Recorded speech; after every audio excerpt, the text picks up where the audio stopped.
na wengine wako wengine mafasi hata kishasikia aeroport ya Kavumu deja iko kumikono ya wazalendo kabisa. Sasa sisi patriot tutajisikia tuko na furaha, tuko na shangwe, hata celebrate maana awase asubuhi mpaka siku na mpaka tutajisikia kwa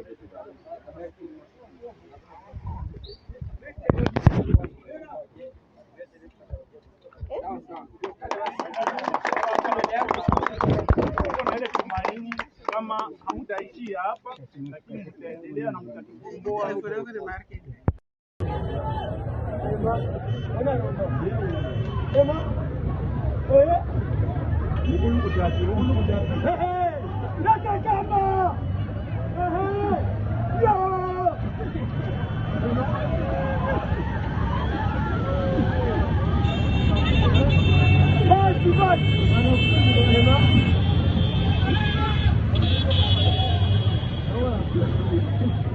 Hapana, wakiingia hata wanafunzi. Baba Frank, sisi tukwambia kile. Hakuna kula na nenda huko. Unaona vitu ya no.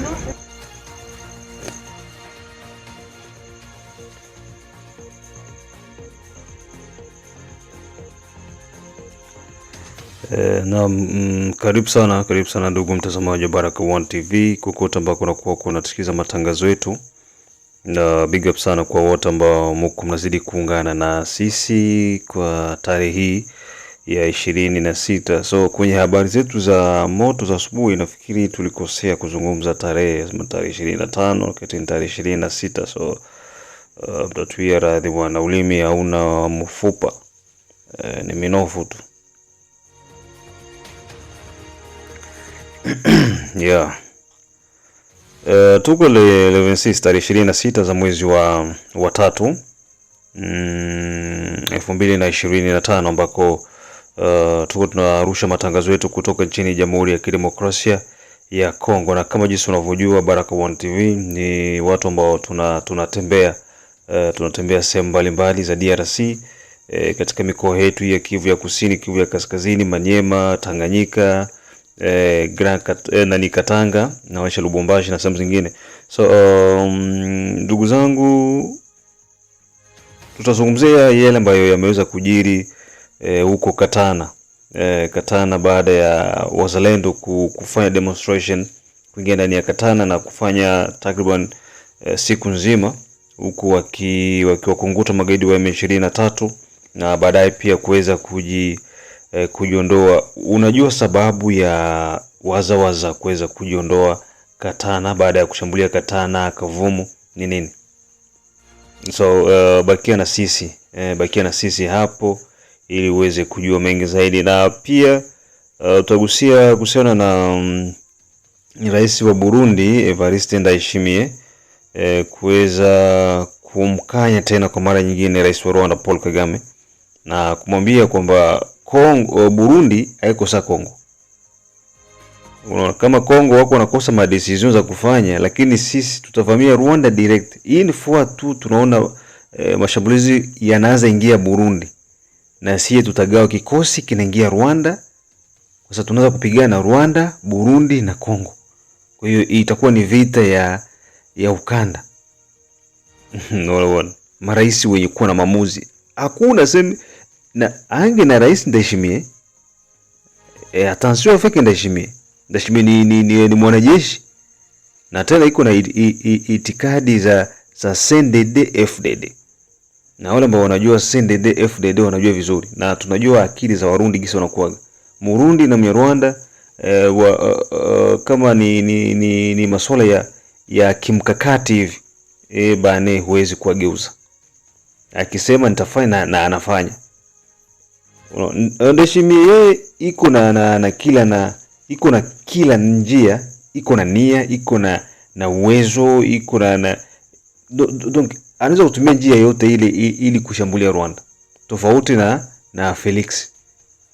Felix yeye iko na proteger maintérêts zake zenye ziko nje ya Kongo, ana investire sana nje ya Kongo.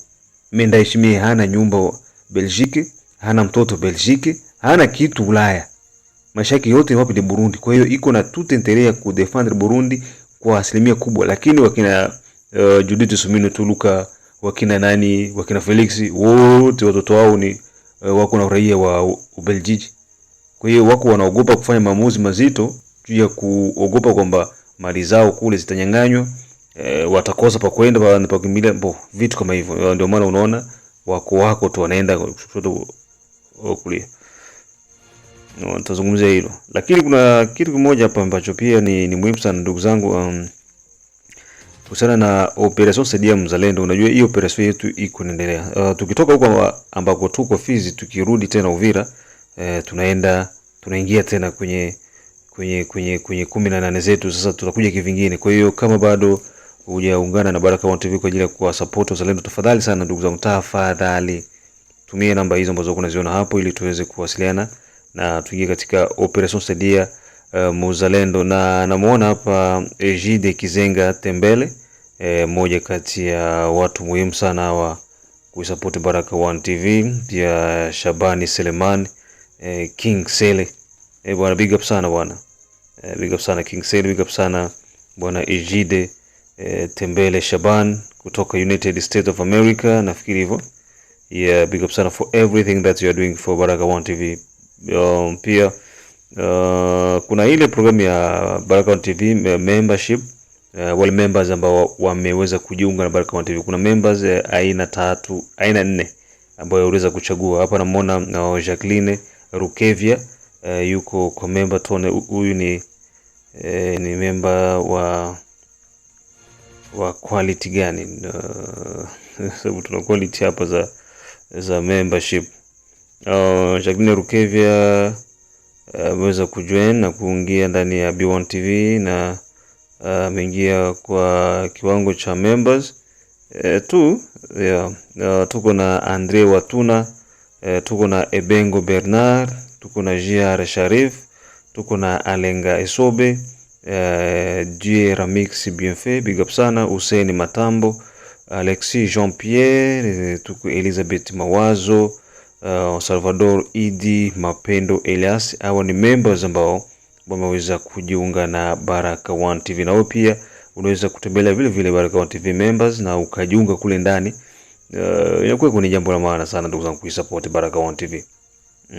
Unajua bila nyinyi sisi kama hatuwezi fika hapa. Sasa hivi tuko watu wangapi? Tunafikisha K48, watu 1048 na tunaelekea 1050. So uone kama ni kazi kubwa ambayo nyinyi mko mnaifanya juu ya kuweza kuisimamia na kuisupport Baraka1 TV. Hii ni kwa ajili ya sisi sote. Unaona? Hii ni ya kwenu.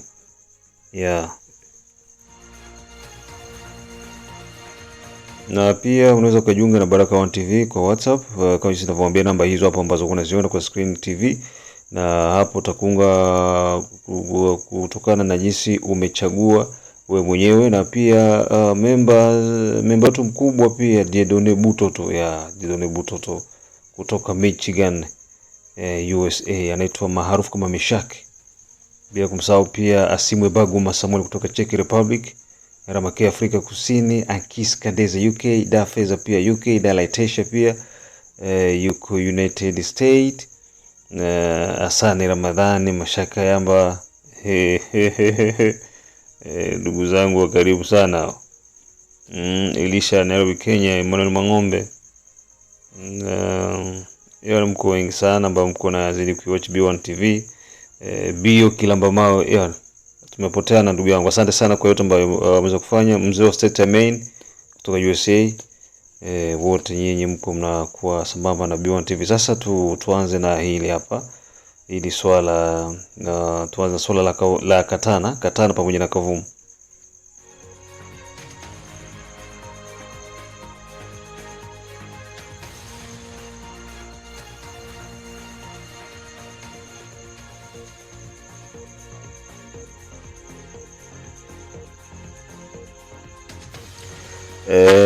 Mambo yalianza kama ngoma hivi, kama ngoma alfajiri sana, ambako waza waliingia kwanza kuteka vijiji kadhaa ambavyo vipo maeneo ya ya kando kando mwa Katana. Katana iko mutarafa ya Kabare, jimboni Kivu ya Kusini, ambako awali vilikuwa mikononi mwa majeshi ya Jamhuri ya Kidemokrasia ya Kongo baada ya ile marusho ambayo makamanda walikula wa FRDC wakawa wanawaachia njia magaidi wa M23 na hivyo kuvamia. Sasa wazalendo waliweza kuamsha popo asubuhi mapema hiyo tarehe kuamkia tarehe 25, baadaye kudhibiti Katana yote, huku magaidi wa M23 wakakimbia. Baada ya control ya Katana kwa muda kadhaa, ikabidi wazalendo wafanyeje? Waweze kujiretire. Kwa nini wazalendo wanaingia wakishakamata kisha tena wanajiretire? Kwa nini? Shida iko wapi? Mambo mengine yako kiufundi zaidi, siwezi nikazungumzia hapa, lakini hii ni moja kwenye mipangilio ya kivita.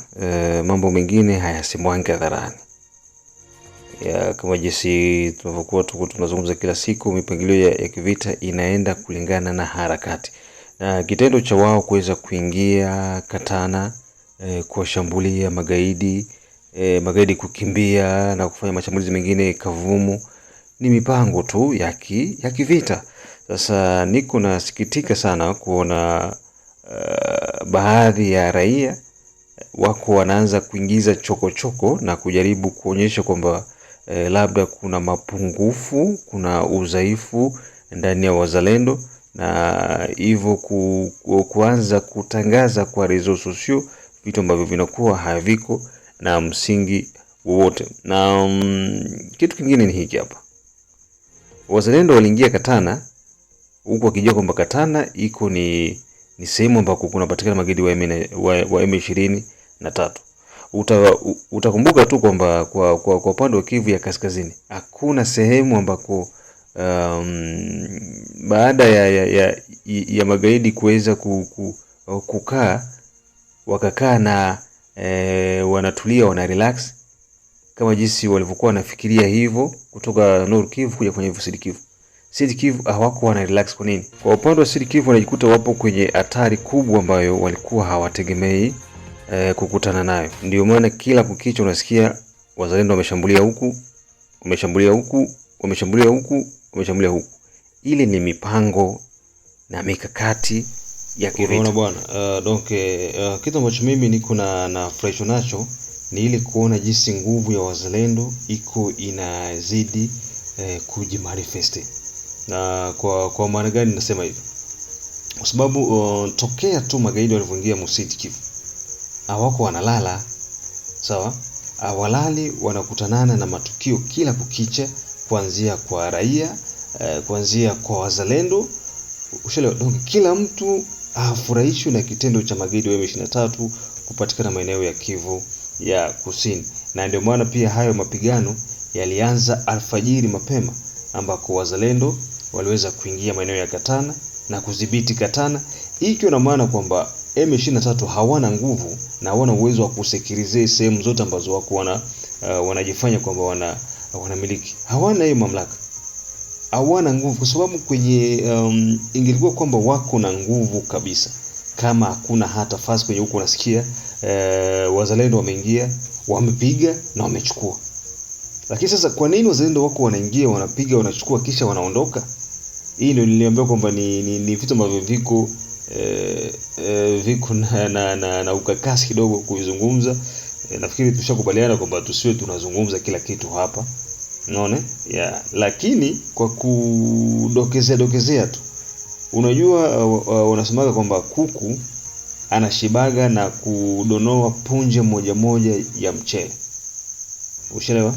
Nafikiri kwa wale wazee wa Ngoso watakuwa wamenielewa. Kuku hakwagi anakula punja mbili za mchele. Anakula punja moja. Unashangaa kilo nzima ya mchele inaisha. Unaona?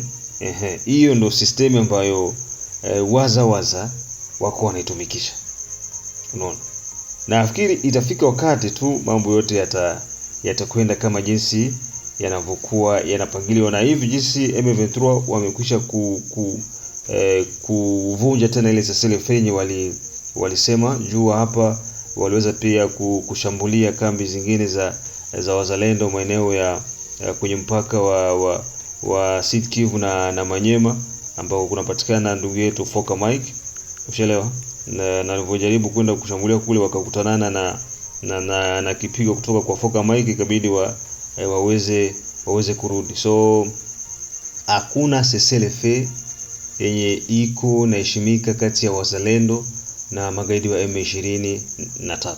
Wao walitangaza cessez-le-feu, lakini kwa cha ajabu tena kwamba ile cessez-le-feu wao wenyewe ndio wako wanaanza kuiviole, na jinsi wazalendo wanajua na wanaelewa kwamba hawa watu ni watu ambao wanawaambia hivi juu ya kujiimarisha, ushaelewa, ya wako wanaongea jambo juu wajiimarishe, lakini hawako wanaongea juu kusema kwamba tunamaanisha kweli cessez-le-feu, tunamaanisha kweli tutaheshimu.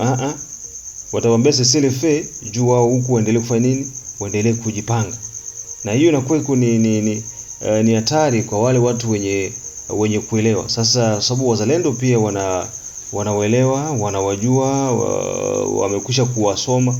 Cessez-le-feu kwao inakuwa haina maana, wanachokifanya ni kuendeleza harakati na kukiwasha moto pale ambako panastahili kwa ajili ya kuweza kuweka mambo yote yaweze kukaa sawa. Kitendo cha wazalendo kuweza kuingia maeneo ya Katana na hivyo kusonga mbele pia kushambulia maeneo ya Kavumu, na direction yao ilienda mpaka sehemu ambako panaitwa Luhihi. Luhihi ni sehemu muhimu sana ambako kunapatikana madini, na ndio huko pia wa magaidi wa M23 waliweza kukita kambi yao na hivyo kuweza kujiimarisha pale kwa kuendelea kuchimba madini kinyume na utaratibu kutoka kwenye ardhi ya Jamhuri ya Kidemokrasia ya Kongo, na huku wakisafirisha madini hayo kwenda mpaka ndani ya nchi ya Rwanda, huku wakigawana na viongozi wengine wa nchi mbalimbali kama vile Ufaransa ambao wanawatumia Wanyarwanda kama vile vibaraka vyao wao, huku wakiendelea kupora kutoka nchini Jamhuri ya Kidemokrasia ya Kongo.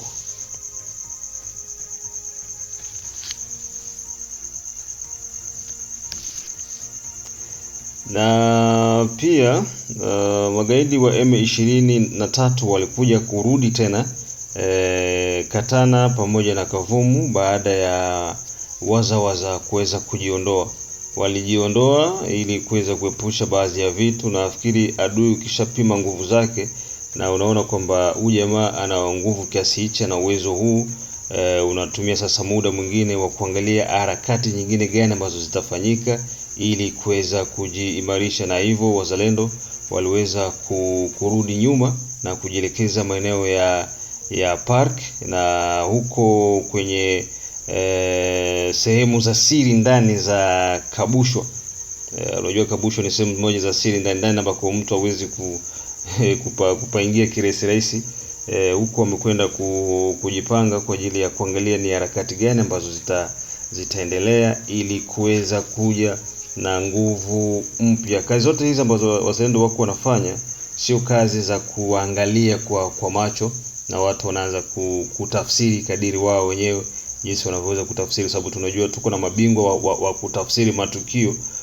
Nimekwisha kuanza kusoma kwenye mitandao ya kijamii, kuna jinsi watu wako na tafsiri haya matukio ya Katana pamoja na Kavumu na kuanza kuongea mambo ambayo yanakuwa hayana msingi wote, na hivyo ni kuwa demoralize na ni kuwavunja nguvu wazalendo na kuona kwamba kazi ambayo wako wanafanya sekomsi ni kazi bure. Kitendo cha watoto wa Bukavu kuendelea kulalamika na Goma, sawa, siku mingi niko nawaambia siku zote kwamba kulalamika kwenu ni kuzuri, ndio tunasikia, watu wanasikia, wazee wanasikia, na mipango iko inafanywa ili kuweza kuwatoa katika hayo matatizo ambayo mko mnapitia. Tunajua licha kwamba M23 wako wanakuja wana pretend kufanya kwamba mnaishi vizuri au unaona administration iko sawa, lakini hakuna hata mtu mmoja mwenye anapenda utawala wa M23. Ni kitu ambacho wametuimpose tu, wanatulazimisha tuishi, lakini hakuna utawala wote ambao uko ndani ya M23. Usione Corneille Nangai kuna zunguruka Bertrand Bisimwa nini, wale wote wako nakuwa manipule na Paul Kagame ambaye ndiye mwenye ndio mkolomboka M23 pamoja na Joseph Kabila Kabange. Nilisoma comment moja ya mtu mmoja anasema kwamba Baraka One TV watu kila siku mnasema Joseph Kabila mbona sasa alikuwa madarakani kuwa mnasema kwamba yeye ni Rwanda. No, Joseph Kabila alianza kuzungumzia kwamba ni Rwanda depuis zamani. Ushelewa? Ni vile tu nchi hii tuko na viongozi mmoja ambao kila siku ninasema tuko na viongozi ambao ni fake sana. Ushelewa? Wao wanakuaga wanafichiana maovu. Kamata tu mtu ukimtia pale tayari anakufichia maovu, hata kama uko wapi uko nini anakufanya sasa vile wewe ndo sasa unakuwa sasa tu anakuficha maovu hivi usionekane kwamba uko mbaya vitu kama hivi. Na hii ni hasara kubwa kwa Kongo. No. Mchungaji Blaise ni Mkatoliki bwana. Ni mtumishi wa Mungu. Kuna maneno matamu ambayo anayazungumzaga mpaka na nasemaga kwa nini viongozi wengi wa kidini kwanza wasio kama huyu. Anakuambia kwamba anakonesha mara mingi Kongo inakosa bahati ya wanasiasa. Wanasiasa wa Kongo wanajionaga wao ndo mahiri, wao ndo muhimu kuliko Kongo. Wakati Kongo ndio inawapa kila kitu, ndio inawafanya wao jinsi walivyokuwa sasa hivi. Lakini wanasiasa wa Kongo wanakuaga wanaidharau Kongo na kujionesha wao ndio muhimu zaidi, pamoja na vyama vyao vya kisiasa. Na hizi nguvu zote zinatoka kwa wananchi. Wananchi wa Kongo ni ombaomba sana mbele ya wanasiasa. Wananchi wa Kongo ni wanjaa sana mbele ya wanasiasa. Wananchi wa Kongo ni hovyo mbele ya wanasiasa. Uwezi kuna mwanasiasa anafanya makosa, hayuko vizuri, lakini kuta watu wako wanampigia makofi, kuta watu wanamshangilia. Sasa unajiuliza, hivi hao watu wana akili ama hawana akili? Kuna mifano ya vilabu vya mipira kama Barcelona, kama Real Madrid na klabu zingine. Wakati Cristiano yuko Madrid, nani alikuwa anawazia kwamba Cristiano anakitoka Madrid itaendelea? Lakini Cristiano alitoka Madrid ipo. Juu alikuta Madrid iko pale. Anaondoka Madrid iko pale na inaendelea kufanya vizuri. Barcelona ni wewe, nani anaweza kama Messi akiondoka Barcelona itasimama? Ushelewa? Kwa hiyo watu wanashindwa kutengeneza kitu kikubwa, wako wanatengeneza watu. Unaona? Badala ya kutengeneza nchi kuwa kubwa, institution ya nchi kuwa makubwa, wako wanatengeneza baom politiki kuwa na kuwa barisha kushinda nchi. Leo Kabila iko ni tajiri kushinda nchi. Ushelewa? Politician ya Mkongo ni watajiri kushinda maprovince. Ingia province ya Sud Kivu, ya Nord Kivu, ya Kinshasa, ya wapi utakuta mko baom politique ndo matajiri kushinda mkoa. Mtu mmoja yuko na makaremi ni makumi, maelfu. Mtu mmoja yuko na espace karibia ya province mbili. Mtu mmoja. Ushelewa? Hii yote ni nini? Ni conscience ya Wakongomani kuwa chini. Raia ya Kongo inabidi iweze kuamka. Unaona?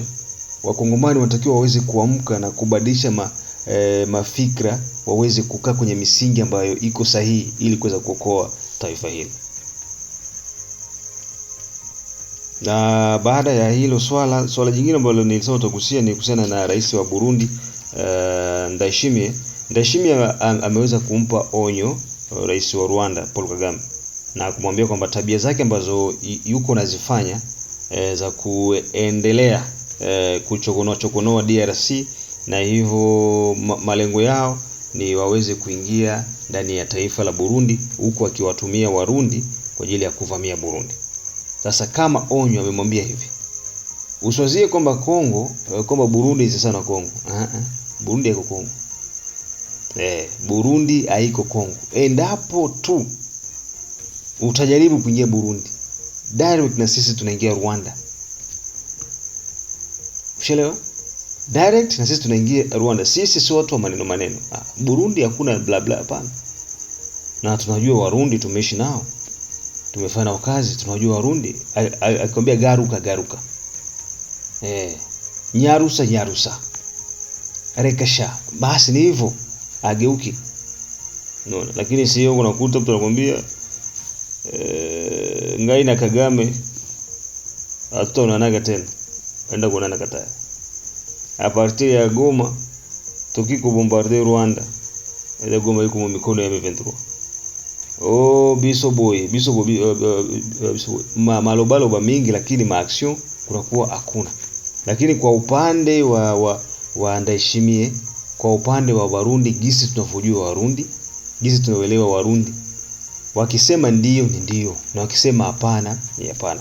Kwa hiyo rais wa Burundi ameweza kumuonya Paul Kagame kwa ushirikiano mzuri tu, kwamba inatosha sasa, kwenye huko ishia huko, usijaribu kuja huku. Anajua kwamba wanaweza wako wanaandaa kushuka Uvira. Hilo liko wazi, wako wanaandaa mashambulizi mazito sana Uvira. Unaona, na haya mashambulizi ya Uvira ndio yatafanya, kama wataresire kuingia Uvira, itakuwa ni rahisi sana kwa wao kuanza kuandaa watu juu ya Burundi. Sasa kabla wajaingia Uvira, yeye tayari atakuwa yuko Rwanda. Unaona, atakuwa tayari yuko wapi? Yuko Rwanda, na ambacho kitatokea kitakuwa ni kigumu zaidi. Vita ya ukanda ndio inakwenda kutokea endapo Kagame atafanya sambrasa mwenye sikio juu. Tunajua Mr. Skeleton, wanasemaga wazee kwamba sikio la kufa lisikia dawa.